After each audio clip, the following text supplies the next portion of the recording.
Denny Hamlin isn't retiring yet. He'll be back at Joe Gibbs Racing for multiple years. Chase Elliott has come out in support of a full 36 race championship. Plus, we have a release date for the new NASCAR video game.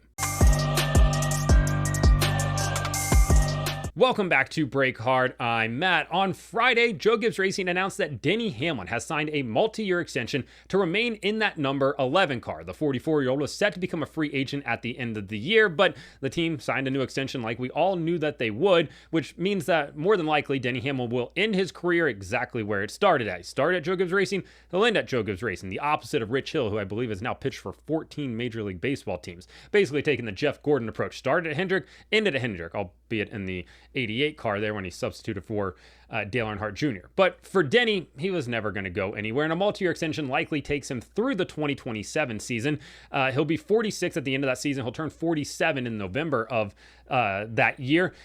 Now, will he sign another extension? He said that more than likely this is his last multi-year extension, but he said, who knows? He also said that he wants to know he still has the ability to win his last race, and that's when he's going to decide on retirement.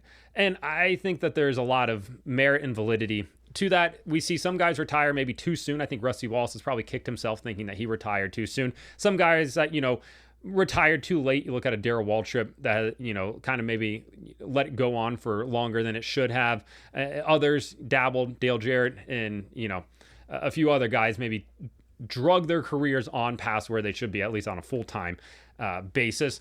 And for Denny, he's not approaching that yet. He's a four-time winner already this season in the Cup Series, leading the Cup Series in terms of wins. He's got 58 wins in his career, 3 Daytona 500s, 3 Southern 500s, a Coke 600, looking for his first Brickyard 400 win this weekend to complete the career Grand Slam. He did almost have it in, 2020 that he nearly won this race, the Brickyard 400, and he just absolutely hammered the wall. Big-time impact for the 11 car. But for Denny, he's not going anywhere anytime soon.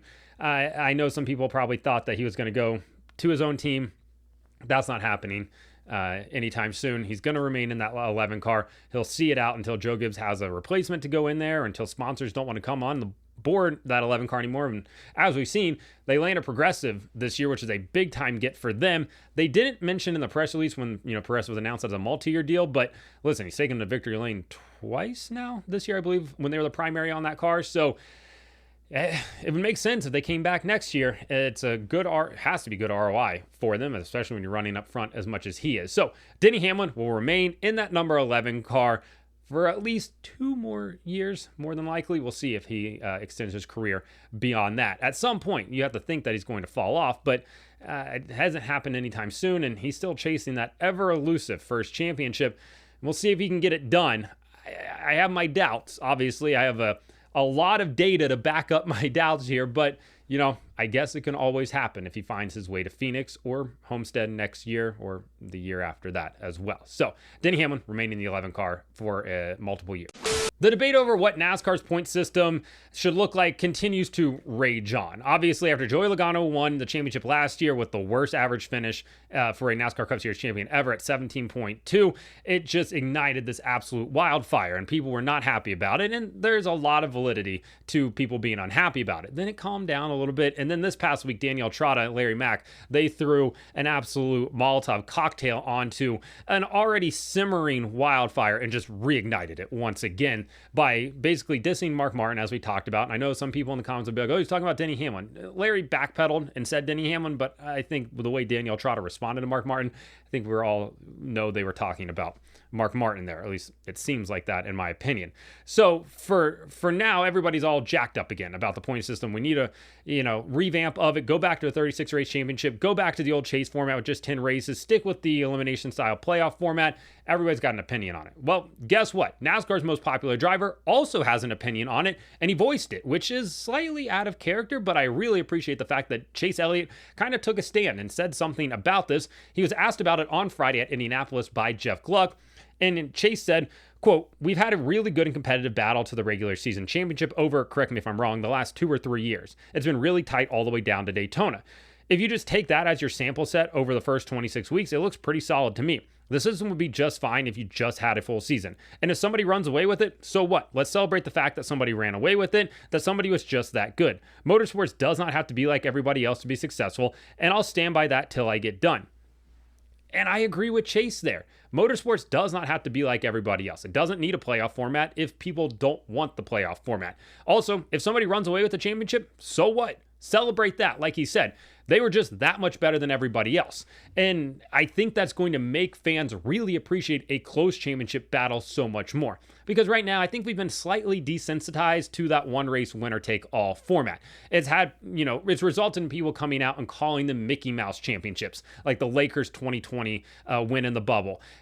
They don't think that they're legitimate because all you have to do is win one race. And now, let me say, there's definitely merit in these championships because you still have to perform all the way through those elimination rounds, and then you still have to perform, definitely win, in that final race at Phoenix or Homestead, wherever it's going to be at in the future. So there's a lot of validity to a current championship, just not in the same way when we, compare it to a full 36 race championship at that.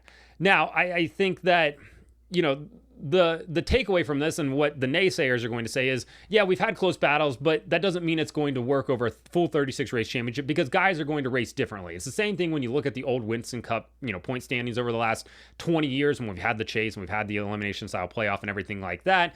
And you're like, okay, yeah, some years we'd have really close battles. Jeff Gordon would be a 7-time champion. Kevin Harvick would be a 4-time champion at that. Can you compare them?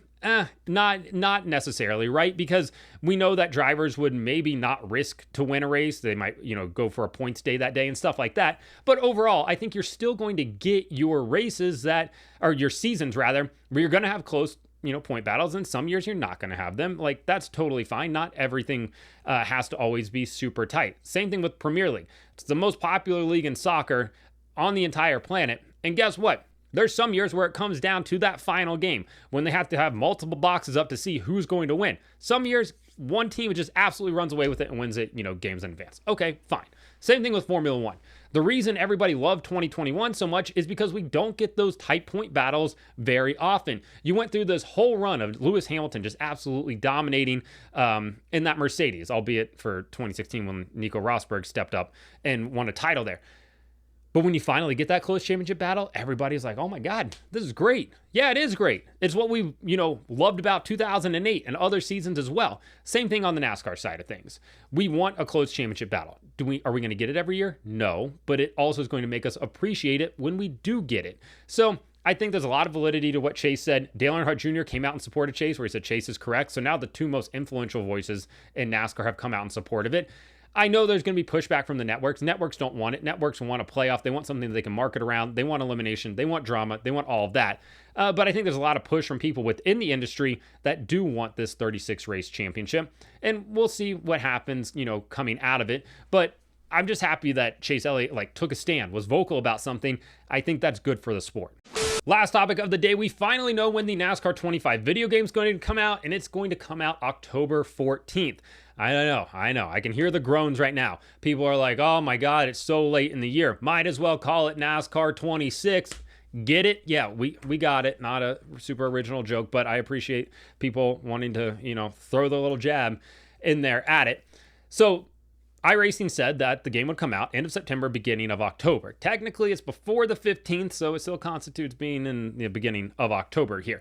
Would we have liked it out sooner? Sure. NASCAR Thunder came out in September, so it's only like a month behind schedule, realistically, when you look at it. And iRacing kind of went into the reason why it comes out late summer, late in the season like this, and it's just really a timing issue. So October 14th is when it's going to come out. There was a clip that, came out with the announcement for the release date, and man, I'm starting to think that NASCAR video game fans might be the most toxic, sect of the fan base. Nothing pleases these people at all. I'm starting to think Star Wars fans might be more happy than what these people are. Oh my God, it looks like it's about 5 frame rates per second. I am not putting an ounce of effort into examining a 3-second clip for a game that hasn't even been released yet. I could not care less what it looked like. It could look like an old pixel animated car moving across the screen like it's Super Nintendo. I wouldn't have cared at all. I'd been like, all right, shit, I guess we'll see what it looks like when it comes out. Because that's my approach to this entire thing. I'm not getting worked up about a single thing. I'll sit back and watch and see what it looks like when it comes out. I'll pay my money for it. Let's see what happens. It can't be any worse than Ignition. It literally cannot be worse than Ignition at all. That was a absolute dumpster fire of a game. So yeah, it's coming out late in the year. We get it, right? There's going to be teams and drivers that are going to change going into 2026. And they talked about that in the Sports Business Journal article about it. Basically saying that iRacing is going to do an update before the season for updated driver roster, team, moving around, updated tracks as well, because obviously San Diego's getting added next year. We'll see what else, if there's anything else that gets added as well. But overall, I'm going to remain positive about this. I have faith in iRacing for all of them to do the right thing. We know all the tracks have been scanned, so I'm not worried about the tracks and anything like that. The physics of it, listen, as long as it's not NASCAR ignition, like it's a win in that situation. So yeah, I'm choosing to remain positive here. I encourage everybody else to try to remain positive as well. I'm not going to get worked up over this. The split screen thing, like I get it if you have kids and stuff like that. Yeah, maybe it's a bummer in that situation. Oh my God, the paint booth isn't exactly what you wanted. Who cares? I literally can't put any effort or energy into being annoyed about small things like that. Same way with like the frame rate that they had for a, 2.5-3 second clip of William Byron at Bristol there. So yeah, still remain excited for this game. Still excited to see when it comes out. iRacing, if you want to like send me an advanced copy of it, I'd be more than happy to play it for you, or maybe